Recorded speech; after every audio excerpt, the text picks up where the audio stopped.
Cette capsule vous est présentée par Evo Retro, marque cool d'accessoires de jeux vidéo et de protecteurs pour mettre en valeur vos collections de figurines Funko Pop ou cartes Pokémon, ainsi que par la boutique Maixu pour vos peluches et articles décoratifs geek.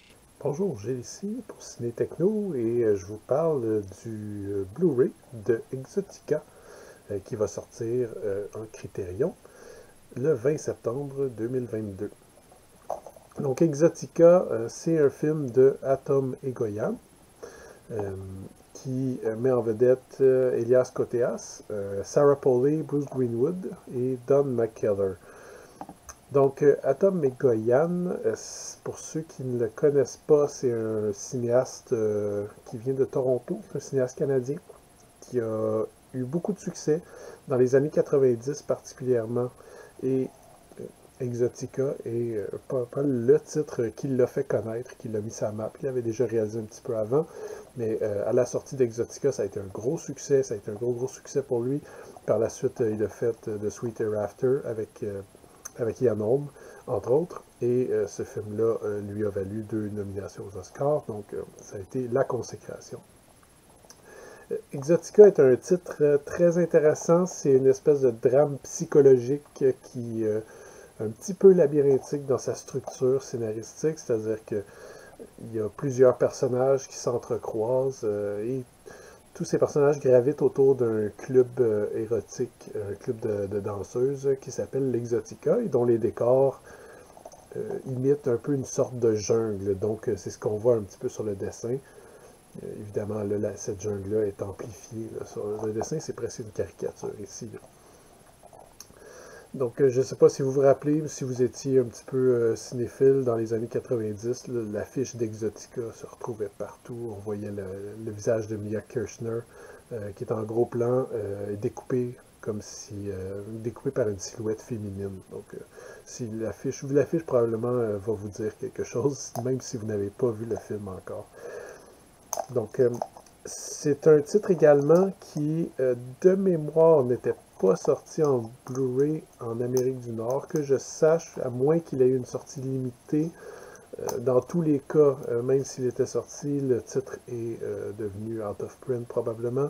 Il y avait une façon de l'obtenir en Blu-ray, c'était d'importer un disque anglais, donc d'Angleterre. Mais heureusement, grâce aux éditions Criterion, ben, on va pouvoir enfin apprécier ce film dans une version nord-américaine. Donc c'est quand même une très bonne chose parce que ça reste un cinéaste canadien. Donc on aimerait bien voir des sorties nord-américaines pour des cinéastes canadiens. À la limite, des fois c'est difficile un petit peu à trouver. Alors on va aller ouvrir tout de suite cette boîte ici. Il y a quand même beaucoup de suppléments qui sont présentés sur cette édition. Donc je vais vous en parler un petit peu plus tard, dans quelques minutes. On va simplement enlever cet emballage. Et on va regarder qu'est-ce qu'il y a là-dedans. Alors, c'est un dessin qui est quand même assez intéressant, assez stylisé, comme je vous l'ai déjà montré. Là. 3 personnages principaux. Je sais pas si il y a le personnage de Elias Koteas, qui est une sorte de DJ un petit peu fanatique. Bruce Greenwood, qui est un des clients du club Exotica, qui est amoureux de Mia Kirshner, qui est une danseuse en tenue d'écolière. Alors ici, on continue avec des dessins assez stylisés, très intéressants, qui évoquent bien sûr la jungle de l'Exotica. Donc le disque en Blu-ray ici, il y a des petites fleurs ici, en arrière également, un plan, ça fait très peinture naïve un petit peu. Il y a la fameuse silhouette dont je vous parlais là, sur l'affiche originale. On voyait le visage de Mia Kirshner qui se découpait par cette silhouette ici. Donc, je vais vous montrer un petit peu. Là, on retrouve ici en fait un texte, une dissertation sur le film. Donc, c'est un livre qui se déplie. Et de l'autre côté, on retrouve la liste de la distribution et ceux qui ont participé à l'élaboration de cette édition. Donc, c'est quand même un très bel ensemble. Donc je suis assurer que ceux qui ont aimé le film vont être très contents de retrouver cette édition. Je vais vous parler un petit peu des suppléments parce qu'ils n'y sont pas allés de main morte cette fois-ci. Il y a une piste de commentaires du réalisateur et du compositeur de musique, Michael Dana. Il y a une discussion entre le réalisateur, Atomic Goyan toujours, et l'actrice Sarah Polley, qui est également elle-même réalisatrice. On retrouve même sur le même disque, donc, on retrouve Calendar, qui est carrément un autre long métrage. Donc, c'est en bonus, vous avez un deuxième film d'Atomic Goyan. En fait, c'est le film qu'il avait réalisé immédiatement avant Exotica, donc en 1993. Et Atomic Goyan propose également une introduction à ce film-là.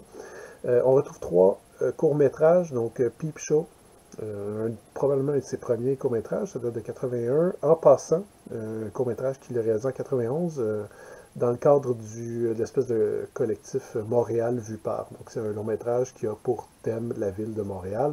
Et finalement, Arto Double Bill, qui est un court-métrage que Atomic Goyan avait fait en 2007 pour le Festival de Cannes.